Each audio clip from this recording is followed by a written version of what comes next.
Hey everyone, so last time we talked about 5G was about 5 months ago. Since then, some new information has rolled out. If you haven't watched my other video, click in the link down below and check it out real quick. To review what we covered in the last video, 5G is the new era of mobile networking. It's currently being built on top of the 4G network so you can use both. It uses new frequencies, including the millimeter waves above the 30 gigahertz frequency. at&t, Verizon, T-Mobile, and Sprint are the main carriers here in the United States. Qualcomm is the main 5G chip provider. More and more Android devices are starting to use the 5G spectrum, while Apple has not released an iPhone that is using 5G. Lower latency is an improvement, as well as faster upload and download speeds compared to 4G networks. It allows for more devices to function more efficiently on mobile networks. The sub-6 wireless spectrum is slower than the millimeter wave spectrum, but it still spreads further and is more consistent as far as a network connection. Health issues are a hot topic, and I suggested to hold off on buying a 5G phone until the end of 2020 or even wait until the beginning of 2021 if you can. So now let's cover some new material. What we are going to cover in this video is not all of the new 5G information that's out there, but it's the stuff I feel that is more important for you to know. So here are some of the topics that we're going to cover. Qualcomm's new X60 modem, the big 4 US carriers that are now the big 3. We are going to briefly list out a few of the phones that are carrying 5G. We'll cover some 5G iPhone rumors. And I'll give an updated opinion about the new 5G phones and buying when it comes to buying some. So Qualcomm is the big modem maker for pretty much anything 5G. Intel sold their 5G business to Apple towards the end of last year, which made Qualcomm the main provider. For now, we are just now seeing Qualcomm's X55 5G modem in devices that are coming to the market this year. One of the most recent phones that it's in is Samsung's new Galaxy S20 lineup of phones. Qualcomm just announced its next 5G modem, which is called the Snapdragon X60, or just X60 for short. Their goal is, and this comes from their website, is to help more users around the world get faster 5G sooner. But what does this mean for you? Current phones are running the X50 and X55 modems, so here's a brief breakdown of the three and why you should hold off until you can to get a phone with an X60 modem. The X50 modem essentially started the 5G modems and introduced the next gen network. X55 expanded on the 5G network support for devices that were standalone and not based on the 4G LTE networks. It also achieved this by supporting all major frequency bands that use the millimeter wave and lower frequencies. It also bumped up the speed possibilities on devices that utilize the 5G network. The X60, which is the newest one, smartphones that are using this can use a mix of frequency bands such as the millimeter wave and the sub-6 low band frequencies, as well as any other brand types and deployment modes.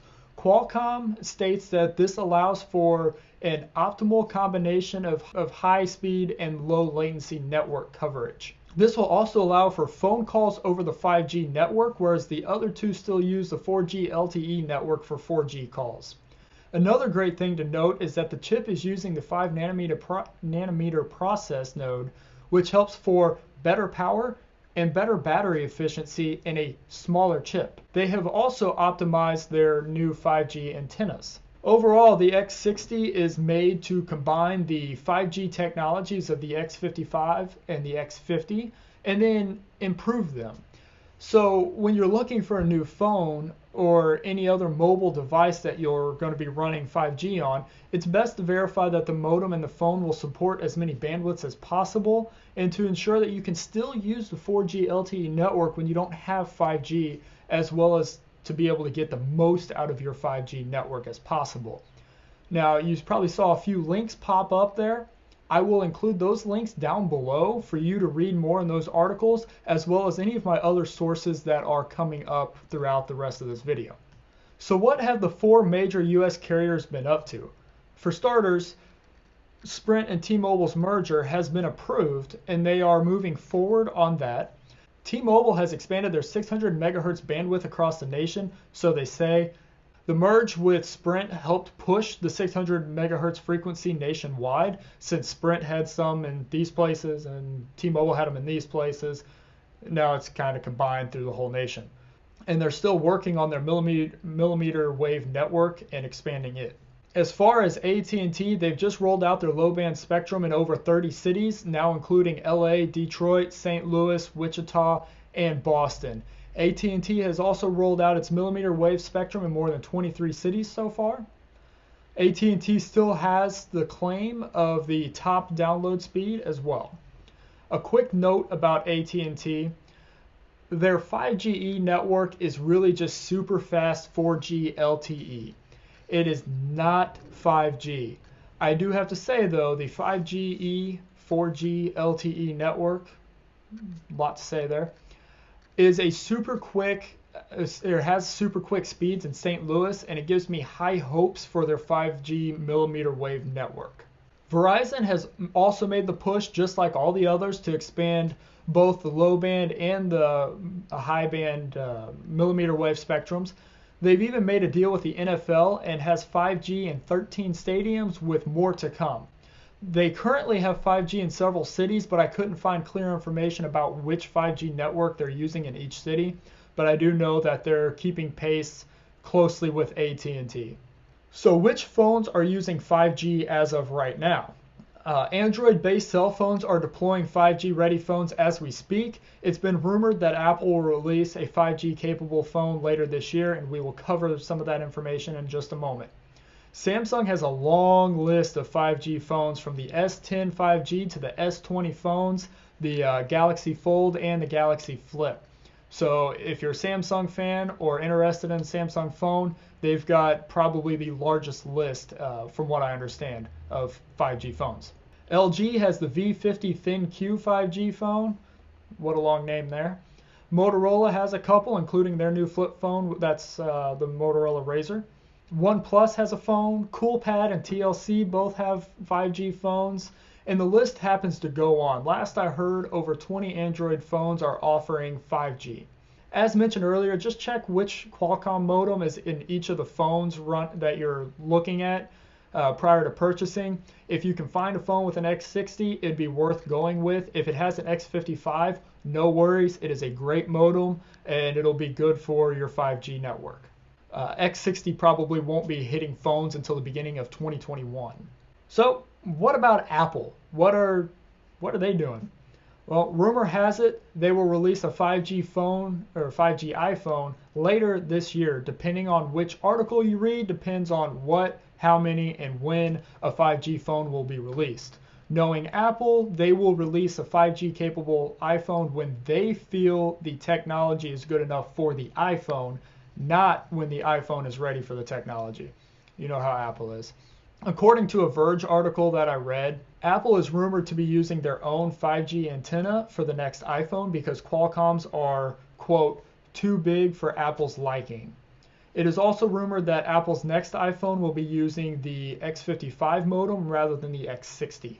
If you remember, Apple purchased Intel's 5G modem business in 2019, so it could be possible that Apple is about to do one of these three things. Option 1, not introduce a 5G iPhone in 2020 and use their own modem in 2021. Option 2, use Qualcomm's modem in 2020 and then their own for 2021 and beyond. And option 3, somehow pull off a miracle and use their own 5G modem in the iPhones that are coming in late 2020. Not likely, but possible. Either way, Apple will be late to the game, but I think it'll be a good thing. Typically, when Apple comes in late, they typically come out on top. So, how has my opinion changed for buying 5G capable phones? I still say you should wait until the end of 2020 or early 2021 to purchase a 5G phone. 5G probably isn't in your area, and if it is, it's probably not up to par to make it worth a $1,500 smartphone just to have 5G. Besides, as the technology evolves, we've already seen the X50 modem pretty much go obsolete, and the X55 won't be up to par for anything that is towards the middle to end of the 2021 year. And the X60 is already on its way to us by the very end of 2020, beginning of 2021. So if you can hold off, it'll be best. As far as health hazards that we've covered in the last video, they've yet to convince me that 5G isn't safe. So there's your 5G update. I've included the links to my sources down below. I've also included the link to my other 5G video. If you haven't watched it, I highly encourage you to, especially the health part. I think it'll help clear some things up if you aren't familiar with it. And as always, thank you for watching. Be sure to like and subscribe.